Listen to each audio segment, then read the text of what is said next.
ค่ะสวัสดีค่ะเพื่อนๆวันนี้ก็ขอมารีวิวลูก Golden Snitch ที่ซื้อมาจาก Universal Studio Japan ในโซนของ The Wizarding World of Harry Potter นะคะ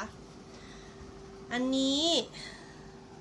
เห็นว่ามันแปลกดีก็เลยซื้อมา มันไม่ใช่แค่เป็นของที่ตั้งโชว์อย่างเดียวแต่มันมีกลไกพิเศษด้วย เดี๋ยวให้ดูกล่องก่อนก็จะเป็นหน้าตาแบบนี้ มีรูป Golden Snitch แล้วก็มีฐานรองแล้วก็มีปีก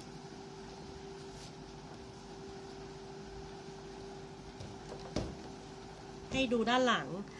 งจะมีบอกวิธีการใช้งานอยู่แต่เป็นภาษาญี่ปุ่นอ่านไม่ออกแต่เราก็สามารถสังเกตได้ว่ามันมีกลไกพิเศษก็คือมันขยับปีกได้โดยกดปุ่มนี้ข้างๆรูปมันใช้ฐานเนี่ยในกล่องมันเขียนไว้ว่าเป็นฐานแบบ LR44 3 ก้อนซึ่งมันเป็นชื่อเรียกของดูราเซลกับแม็กเซลแต่ถ้าเกิดว่าประเทศไทยเราส่วนใหญ่เราใช้ Energizer มันจะเป็นรหัส A76 ก็คือ LR44 เหมือนกันแต่ของ Energizer เรียกฐานแบบนี้ว่า A76 ก็ซื้อมาแล้วใช้3 ก้อนก็เดี๋ยวเราจะมาแกะกล่องกันเลย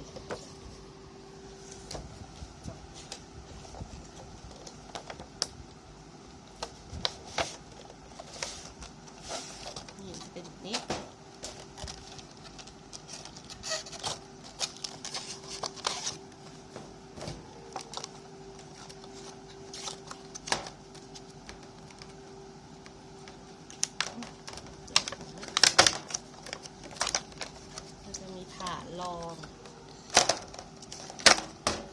มันจะมีฐานรอง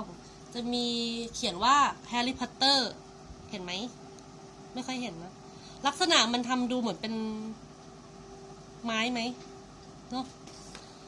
ก็และนี่คือลูกสนิทของเราสังเกตมันจะสามารถขยับปีกได้ตรงนี้เขาก็เขียนไว้ว่าเป็นเทรดมาร์คว่าเป็นของลิขสิทธิ์ของ Warner Brother เห็นไหม Warner Brother ข้างหลังบอกว่า Made in China และเป็นฐานที่จะใส่ฐานไซส์ A76 หรือ LR44 3 ก้อนในนี้ซึ่งเราใส่ไว้แล้วและนี่ก็คือปุ่มกดที่ทำให้ปีกขยับได้ดูเวลากดแล้วจะเป็นอย่างนี้ดูเหมือนมีชีวิตใช่ไหมน่ารักไหมมันกดครั้งหนึ่งมันจะอยู่ได้ประมาณสัก20 วิได้มั้งถึง30 วินี่แหละไม่นานเดี๋ยวมันก็หยุดเองมันเหมือนมันอยากจะบินเนาะหยุดแล้วก็แล้วมันจะมีรูตรงนี้ข้างล่างก็เอาไว้เสียบเอาไว้เป็นฐานตั้งยังไงเดี๋ยวนะแค่นี้แหละมันก็จะตั้งได้แค่นี้แหละประมาณเนี้ยแล้วถ้าเกิดว่าอยู่บนนี้แล้วมีสิเหมือนมันจะไปไหนมันเหมือนจะบินนะเราบินหรือยังเนี่ยแปลกไหมน่ารักไหม